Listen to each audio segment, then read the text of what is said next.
జనసేన అధినేత పవన్ కళ్యాణ్ రెండు తెలుగు రాష్ట్రాల్లో పార్టీని బలోపేతం చేసే దిశగా ప్రయత్నాలు ప్రారంభించారు. రెండు రాష్ట్రాలకు చెందిన కీలక కార్యకర్తలతో ఈ నెల 30వ తేదీన విశాఖలోని మున్సిపల్ స్టేడియంలో సమావేశం కాబోతున్నారు.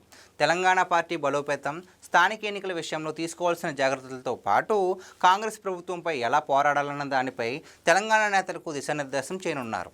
అలాగే ఏపీలో కూటమి ప్రభుత్వంతో సమన్వయంతో పాటు సోషల్ మీడియాలో దారి తప్పుతున్న కార్యకర్తలకు కర్తవ్యబోధ చేసే అవకాశం ఉంది. పవన్ కళ్యాణ్ ఈ సమావేశంలో కీలకమైన అంశాలను ప్రస్తావించే అవకాశం ఉందని చెబుతున్నారు. సమావేశం ఏర్పాట్లను నాదెండ్ల మనోహర్ పర్యవేక్షిస్తున్నారు. పిఠాపురంలో ఆవిర్భావ సభను నిర్వహించిన తర్వాత మరోసారి పార్టీ కార్యకర్తలతో సమావేశం కావడం ఇదే ప్రథమం. పవన్ కళ్యాణ్ క్షణం కూడా తీరిక లేకుండా ఉంటున్నారు. ఉప ముఖ్యమంత్రిగా కీలక శాఖను ఆయన చూసుకుంటున్నారు. అదే సమయంలో పెండింగ్లో ఉన్న సినిమాలను కాస్త తీరిక చేసుకుని పూర్తి చేస్తున్నారు. ఇప్పుడు పార్టీ పైన దృష్టి పెట్టాల్సిన సమయం వచ్చింది. పెండింగ్ సినిమాల షూటింగ్లు దాదాపుగా పూర్తయ్యాయని, అందుకే ఇక పార్టీ కోసం సమయం కేటాయిస్తున్నారని జనసేన వర్గాలు అంచనా వేస్తున్నాయి.